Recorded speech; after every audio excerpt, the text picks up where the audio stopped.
কাকিমা তুমি ভাইরাল হবা নাকি? হবা ভাইরাল?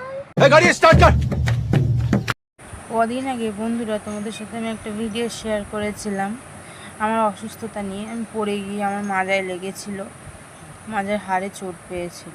তা আমি বেল টেল বাঁধছিলাম, সেই ভিডিওটা আমি শেয়ার করেছিলাম।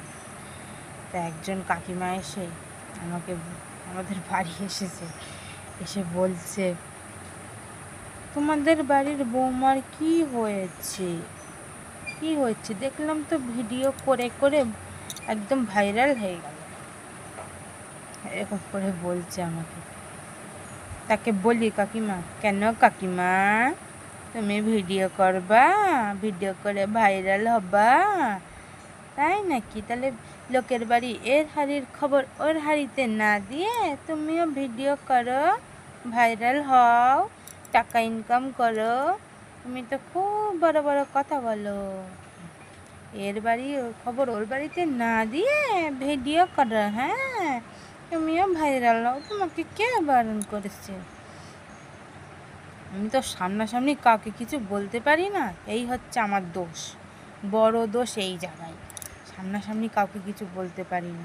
আমাকে তো পারিবারিক শিক্ষাটা ওরকম দেয়নি যে মানুষের সামনাসামনি হুট করে দুম করে একটা কথা বলে দিলাম যাতে মানুষের খারাপ লাগলো। তোমাদের মতন তো ওরকম না, আমার পারিবারিক শিক্ষাটা ওরকম না। আমরা গরিব হতে পারি, কিন্তু আমার মা বাবা কখনো আমাদের ওরকম শিক্ষা দেয়নি। মানুষকে অপমান করা, আজ পর্যন্ত আমার কারণে কারোর চোখ দিয়ে জল পড়েছে এরকম কোনো দিন হয়নি।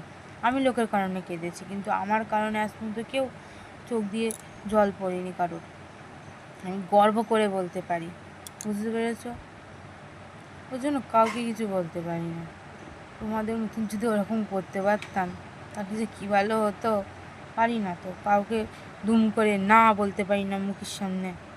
কেউ কিছু আমার কাছে চাইলেও কোনো দিন আমি বলি না যে না দেবো না, কি হবে না, কোনো দিন বলতে পারি না। আমি বলি নিয়ে যাও।